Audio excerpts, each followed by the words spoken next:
তো বন্ধুরা, সামনেই সরস্বতী পুজো। আর তোমরা সরস্বতী পুজো বলতে কে কি বোঝো আমি জানি না, আমি তো শুধু বুঝি আমার প্রাণের শহর মগরাকে। চলো তোমাদেরকেও দেখাই মগরার সরস্বতী পুজো। তো বন্ধুরা, এটা হলো বাগাটির ডিজে এফসি, যাকে ছাড়া মগরার সরস্বতী পুজোয় কেউ হয় না খুশি। তো বন্ধুরা, এটা হলো বন্ধু মহল, যাদের ছাড়া মগরার পুজো একদম অচল।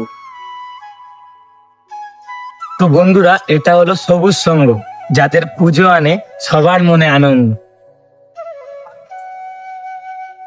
তো বন্ধুরা, এটা হলো জাগরণ, যাদের প্যান্ডেল কেড়ে নেয় সবার চোখের মনে।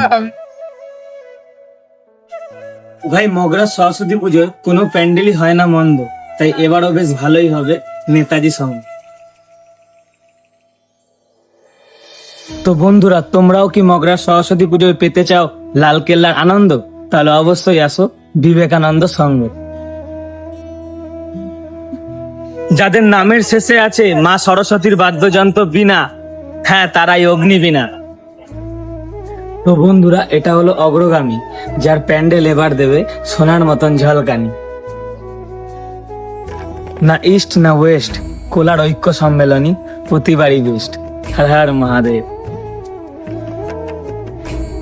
তো বন্ধুরা, তোমরা যদি দেখতে চাও বেনারস ঘাটের সন্ধ্যা আরতির ঝলকানি, তো অবশ্যই এবার এসো কোলার বান্ধব সম্মেলনী। তো বন্ধুরা, এটা হলো মগরার প্রিয় সমিতি, যাদের এবছরের থিম আমাদের সংস্কৃতি আমাদের সরস্বতী। শক্তির আঙিনায় বিদ্যার আরাধনা, অগ্রগামী সঙ্গের এবারের কল্পনা। জয় মা সরস্বতী। তো বন্ধুরা, এই ছিল মগরার সরস্বতী পুজো। তবু আমি এখানে মগরার সমস্ত ক্লাবের প্যান্ডেল দেখাতে পারিনি, কারণ সমস্ত প্যান্ডেলে তো যাওয়া সম্ভব না। তো যেই সমস্ত প্যান্ডেলে আমি যেতে পারিনি, সেই সব ক্লাব কর্তৃপক্ষের মানুষকে বলছি আমার ত্রুটিটা মার্জনা করে দেবেন।